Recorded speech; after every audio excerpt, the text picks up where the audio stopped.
Good afternoon, Americans. This is your favorite alien and Bubba here in the afternoon of Friday, April 9th, 2021. TGI, sitting in for Paul Harvey this afternoon. Stand by for the rest of the story. Well, teacher Bessie Whitehead had had enough.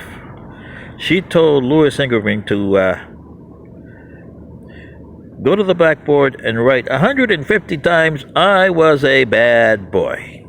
You see, Louis was not quite a bad boy, but he was a prankster, a jokester, and a clown.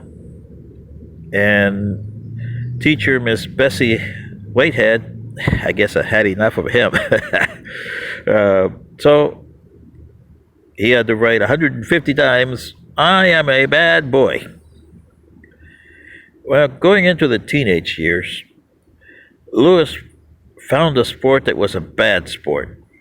At the time, was considered a bad sport, boxing. And he met Joe, one of the guys who was a boxer there, up-and-coming boxer. And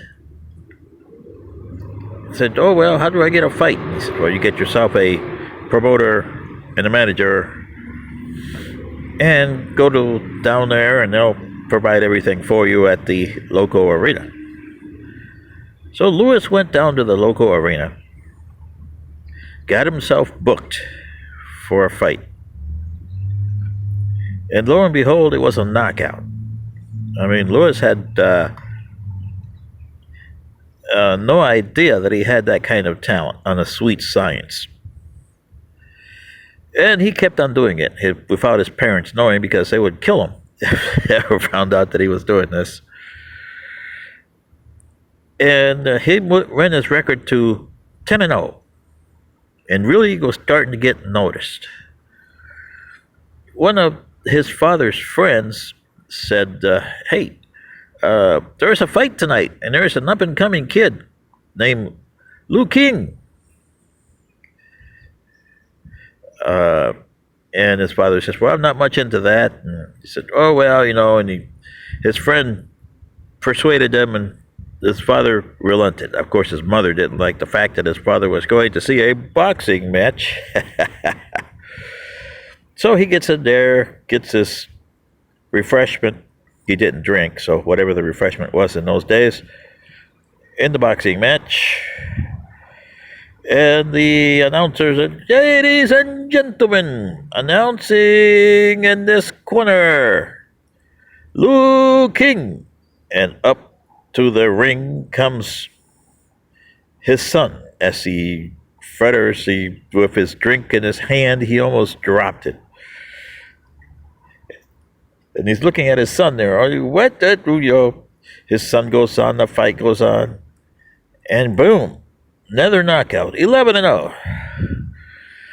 Well, the next day at breakfast, Lewis thought that his goose was cooked. He was hesitant to go down to breakfast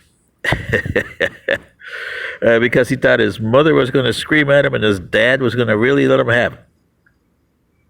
He gets down to breakfast, and they just start, "Hello, good morning, how are you?" Yeah, But it's with a little tense, especially on Lewis's side. Tense there. And mind you, Lewis was about 17 this time there, And his mother says, "Lewis, I am ashamed of you. Remember back when you were in grade school, your teacher, Miss Betsy White, said to go to the blackboard and write, 'I'm a bad boy,' 150 times. Lewis says, "Yes, Ma. Well, that's the way I feel, like Mrs. Whitehead did back then. You're a bad boy." And lo and behold, That's all his mother said. His dad said nothing. Lo and behold, his mother didn't know that his dad had won a bundle. Betting on Lou King. So he couldn't say a thing because he had won over a couple $1,000s. I believe it was what, $7,000 or $8,000 or something like that. Yeah, that was big money in those days. Ooh. Well, 17-year-old Lewis, he got the message because after that day, the gloves were off. No more boxing. But he went on to bigger things. Would he have been a good boxer? Oh, probably, maybe. He had the talent to be a good boxer, so everybody says. But Lewis went to push his talents to another realm. And when he was a young man, he got his start with his partner. He changed his name, like everybody else in Hollywood was doing in those days, as in Eric Weiss, changed his name to Houdini, and